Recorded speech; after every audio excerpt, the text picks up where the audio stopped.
আসসালামু আলাইকুম এভরিওয়ান, সবাইকে স্বাগতম জানাচ্ছি নতুন আরও একটি রেসিপি দেখার জন্য। আজকে আমি করব বাটা মশলায় মুরগির মাংস রান্না। বাটা মশলায় মুরগির মাংস রান্না করলে কিন্তু দুর্দান্ত রকমের মজার হয়। যারা বাটা মশলায় মুরগির মাংস খেতে পছন্দ করেন তাদের অবশ্যই ভালো লাগবে আমার আজকে এই রেসিপিটি। খুবই মজার একটা রেসিপি। এইভাবে মুরগির মাংস রান্না করলে এক প্লেট ভাত অনায়াসেই শেষ করা যায়। ভীষণই মজার একটা রেসিপি। আমি খুব সহজভাবে এই রেসিপিটি করেছি। সো ভিউয়ার, চলুন রেসিপিটি দেখে নেওয়া যাক। বাটা মশলায় মুরগির মাংস রান্না করার জন্য আমি এখানে একটা মুরগির অর্ধেকটা নিয়েছি এবং নিয়েছি বাটা মশলা, নিয়েছি মরিচের বাটা, পেঁয়াজ বাটা, রসুন বাটা, জিরার গুঁড়া, আদা বাটা এবং গরম মশলার বাটা।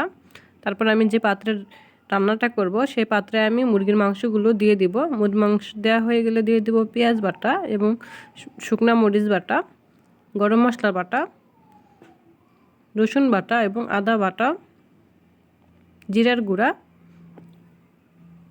দিয়ে দেবো কিছু তেজপাতা, পরিমাণ মতন লবণ, তার সাথে দিয়ে দেবো হলুদ এবং দিয়ে দেব তেল। তেল দিয়ে আমি সবগুলো উপকরণ খুব ভালো করে হাত দিয়ে মেখে নেব।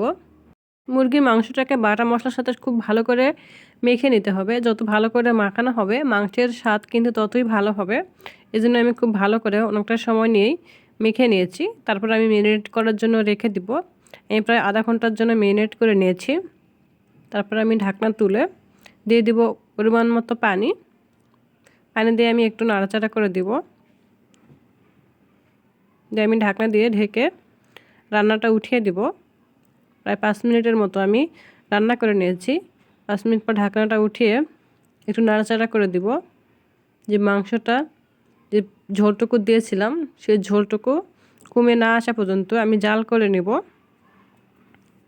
আমি প্রায় আবারও 10 মিনিটের মতো জাল করে নিয়েছি। ঝোলটা যখন কমে আসবে ততক্ষণ আমি রান্না করে নিয়েছি। ঝোলটা কিন্তু একেবারে যখন কমে আসবে ততক্ষণ আমি মুরগির মাংসগুলো খুব ভালো করে কষিয়ে নিয়েছি। এরকম ঝোলটা একেবারে কমে আসবে, শুধু তেলটা উপরে আসবে। তেলটা যতক্ষণ উপরে আসবে ততক্ষণ আমি কিছুক্ষণ জাল করে নিয়েছি। তেলটা খুব ভালো করে উপরে উঠে আসে। তেলটা যখন একেবারে উপরে উঠে আসবে তখন আমি দিয়ে দিব পরিমাণ মতো ঝোলের জন্য পানি। আর এই পানিটুকু আমি একেবারে দিব যাতে মাংসটা খুব ভালো করে সেদ্ধ হয়ে যায়, সেই পরিমাণে আমি পানিটা দিয়েছি। আর এটা কিন্তু লাল মরিচের মাংস রান্না, তো এই জন্য কালারটা খুবই সুন্দর একটা কালার হয়। তারপর আমি মাংসটাকে রান্না করে নিয়েছি প্রায় আরও 5 থেকে 7 মিনিটের মতো আমি রান্না করে নিয়েছি মাঝারি আঁচে। তারপরে এই মাংসগুলোকে দেখে নিয়েছি যে সেদ্ধ হয়েছে কিনা।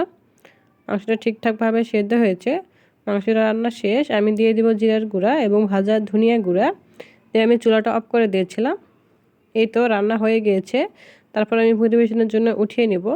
বাটা মশলায় মুরগির মাংস রান্না। এভাবে বাটা মশলা দিয়ে মুরগির মাংস দিয়ে রান্না করলে অন্য রকমের একটা মজা লাগে খেতে। সবাই পছন্দ করে, ছোট বড় সবাই কিন্তু এরকম বাটা মশলা দিয়ে রান্না হলে খুবই মজা করে ভাত খাওয়া যায়। আর এরকম করে বাটা মশলায় রান্না আপনাদের কার কার খেতে ভালো লাগে অবশ্যই কমেন্ট করে জানাবেন। আর আমার রেসিপিটা যদি ভালো লেগে থাকে অবশ্যই আমার চ্যানেলটাকে সাবস্ক্রাইব করবেন, বেল আইকনটি বাজিয়ে দেবেন। Thank you watching my video.